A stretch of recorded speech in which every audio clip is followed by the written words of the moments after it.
Hello दोस्तों, नमस्कार दोस्तों। सीटेट सुपरफास्ट के एनालिसिस वीडियो में आप सभी का स्वागत है। आपको 5 मिनट के अंदर इस वीडियो के अंदर 91 से 120 तक हिंदी के 30 प्रश्नों का सही और सबसे तेज सटीक जवाब बताने वाले हैं। कोई भी यहाँ पर व्याख्या नहीं, केवल अपने प्रश्नों का आंसर देखिएगा और उसे मिलाइए कि कितने सही हैं। सेट कोई भी हो, उसमें 91 से 120 तक क्वेश्चन के बीच में ही मिलेंगे। तो आइए शुरू करते हैं हिंदी का जो है आंसर शीट। 91 नंबर का जो क्वेश्चन था वह था पठन के तरीकों का पाठक को क्या करना चाहिए से मिलान करना था। तो इसमें मिलान वाला क्वेश्चन है, बहुत बड़ा क्वेश्चन दिया हुआ था, इसमें आपको 4 नंबर सही हो जाएगा। नेक्स्ट है 92 नंबर का क्वेश्चन आपकी स्क्रीन पर। उस युक्ति का चयन कीजिए जो नीचे दिए गए उदाहरण से मेल खाती है। मैं भाषा पर ध्यान केंद्रित रखती हूँ, मैं इस बात का पूरा ध्यान रखती हूँ कि यह सही हो। तो यह क्या कर रहा है, इसमें स्वनिरीक्षण हो रहा है, इसलिए 1 नंबर सही हो जाएगा आपका। नेक्स्ट क्वेश्चन था कक्षा 2 के विद्यार्थी एक कविता गा रहे हैं। तो कविता से संबंधित अगर कोई क्वेश्चन आपको मिलता है जिसमें नाक है, ये मेरे कान है, अंग को स्पर्श भी करते हुए अध्यापिका किस विधि का प्रयोग कर रही है, तो समग्र भौतिक प्रतिक्रिया विधि का प्रयोग कर रही है, इसलिए 1 नंबर आपका सही हो जाएगा। 94 नंबर का क्वेश्चन क्या था, विद्यार्थी पिछली इकाई से शब्द लेकर 5 प्रश्नों के उत्तर समूह में देने का काम कर रहे हैं। वह अपने सवालों को दूसरे समूहों के साथ अदला बदली करते हैं और सवालों के उत्तर देने की कोशिश करते हैं। यह किसका उदाहरण था, तो यह जो है सहपाठी आकलन का उदाहरण था। 3 नंबर आपका सही हो जाएगा। नेक्स्ट जो क्वेश्चन था वह मुझे यह काम बहुत पसंद है। जब अध्यापिका मुझे एक कार्ड देती है जिस पर कोई शब्द या वाक्य लिखा होता है, मैं उसी से संबंधित अभिनय करती हूँ और समूची कक्षा उस शब्द वाक्य के बारे में अनुमान लगाती है। ऐसे टाइप के क्वेश्चन अगर आपको मिलते हैं तो वह तीसरा जो है सी आपका सही हो जाएगा। जब मैं गतिबोधक तरीके से संलग्न रहती हूँ तो मुझे भाषा अच्छी तरह से याद रहती है, तो 3 नंबर आपका सही हो जाएगा। जो नेक्स्ट नंबर का क्वेश्चन था वह था जो है 96 नंबर का जो सही आंसर है वह हो जाएगा आपका 1 नंबर, यानी ए सही है परंतु आर गलत है। ए सही कौन सा है, विद्यालय में प्रवेश करने वाले सभी बच्चे अपनी आयु अनुसार भाषा के सक्षम प्रयोग करता है, बिल्कुल सही है, लेकिन भाषिक और सांस्कृतिक विविधता के कारण वे अपनी योग्यताओं का प्रदर्शन नहीं कर पाते हैं, तो ऐसा नहीं है। जो पहला आंसर दिया हुआ है वही हमारा सही आंसर हो जाएगा। नेक्स्ट जो क्वेश्चन था कक्षा 5 का मंजीत।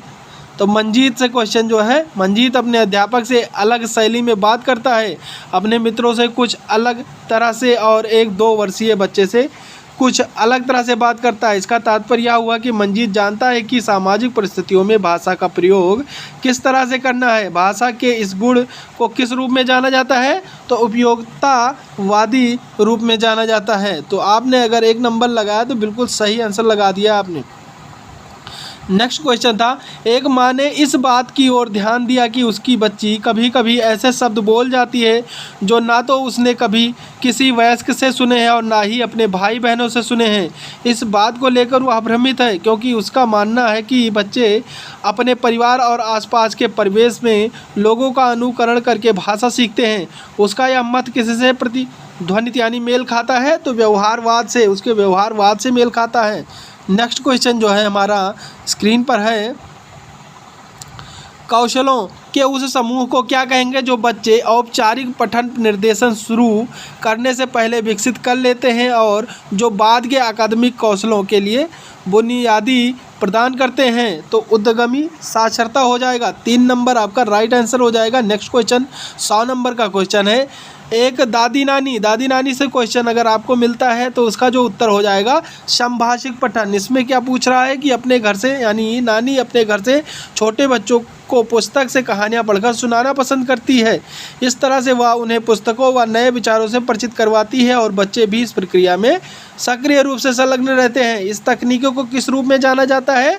तो इसे संभाषिक पठन के रूप में जाना जाता है। तो 1 नंबर आपका सही हो जाएगा। नेक्स्ट जो है 101 नंबर वाला क्वेश्चन जो है, पठन सिखाने का वह उपागम जिसमें मूल तत्वों जैसे वर्णों और स्वनिम से शुरू किया जाता है और जिसमें बच्चे को यह सिखाया जाता है कि समग्र रूप से पठन सीखने से पहले स्वनिम को शब्दों से मिलाया जाता है, इस उपागम को क्या कहेंगे? तो इस उपागम को हम संरचनात्मक उपागम कहेंगे।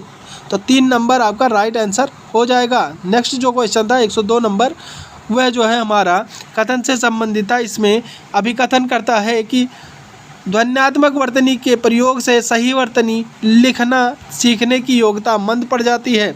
जब बच्चे पारंपरिक वर्तनी के स्थान पर अपनी आविष्कृत वर्तनी का उपयोग करते हैं तब यह सही वर्तनी लिखने की उनकी योग्यता को मंद करती है। तो इसका जो है ए जो है गलत हो जाएगा, परंतु आर सही हो जाएगा। तो तीसरा नंबर अगर आपने आंसर लगाया तो आपका आंसर बिल्कुल सही है। नेक्स्ट क्वेश्चन हमारी स्क्रीन पर है 103 नंबर की।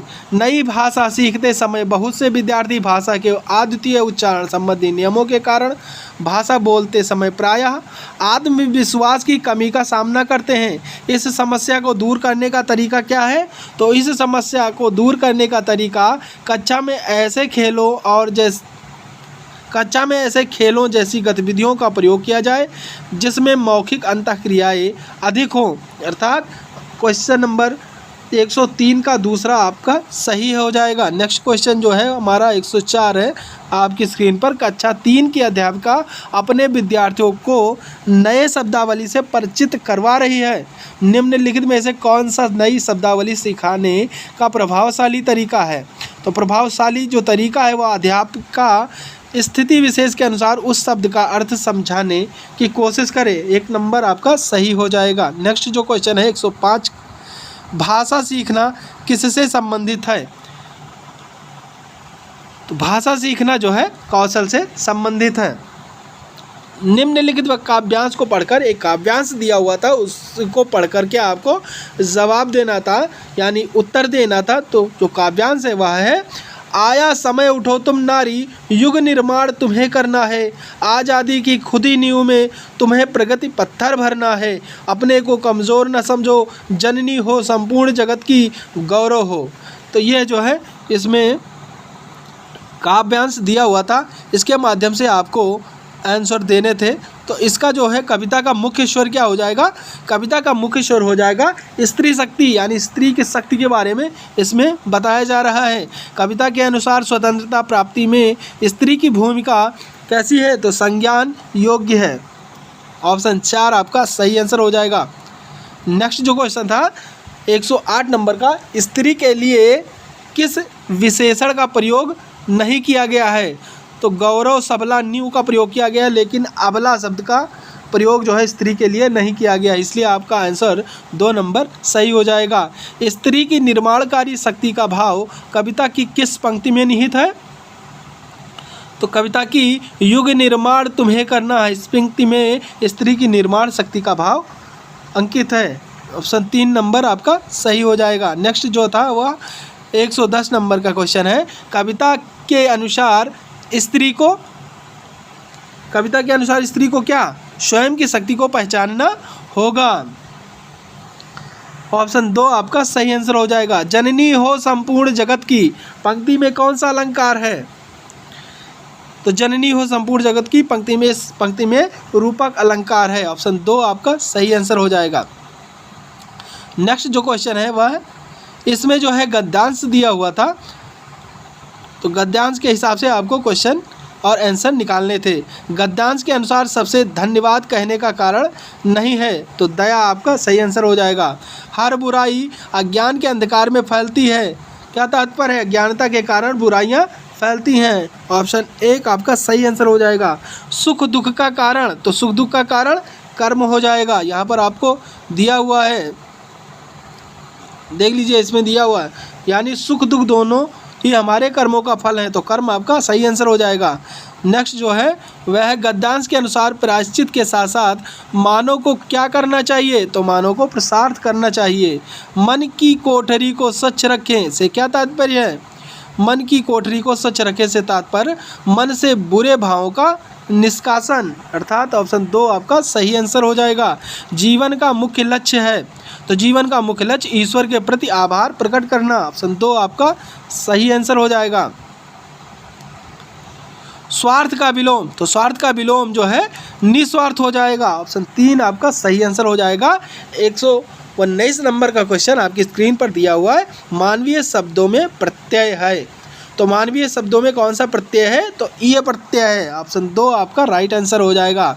लास्ट क्वेश्चन जो है 120 नंबर का क्वेश्चन है, कौन सा शब्द युग्म समूह से भिन्न है, तो अंधकार अंधेरा, ज्ञान अज्ञान, शुद्ध अशुद्ध, सुख दुख, तो सुख दुख एक दूसरे के मतलब विपरीतार्थक हैं, यानी उसके विलोम शब्द हैं। शुद्ध अशुद्ध विलोम है, ज्ञान अज्ञान विलोम है, लेकिन अंधकार और अंधेरा जो है सेम ही शब्द है, इसलिए यह इससे भिन्न है। 1 नंबर अगर आपने लगाया तो बिल्कुल सही हो जाएगा। आशा करते हैं आपको यह प्रैक्टिस सेट यानी आंसर कीज आपको समझ में आ गया होगा।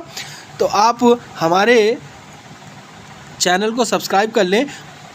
तो दोस्तों आप लोग बताइए कि आपका कितना क्वेश्चन सही गया है, आप लोग कमेंट करके ज़रूर बताएं। तो आज के लिए बस इतना ही। आप हमारे चैनल को सब्सक्राइब कर लें और बेल आइकन प्रेस कर दें, जिससे कि हमारे वीडियो डालते ही नोटिफिकेशन आपको मिल सके। हमने सीटेट से संबंधित हिंदी, EVS, CDP सभी के जो है आंसर की करवा दिया है और आप हमारे चैनल पर जाकर के देख सकते हैं। Thank you. जय हिंद, जय भारत।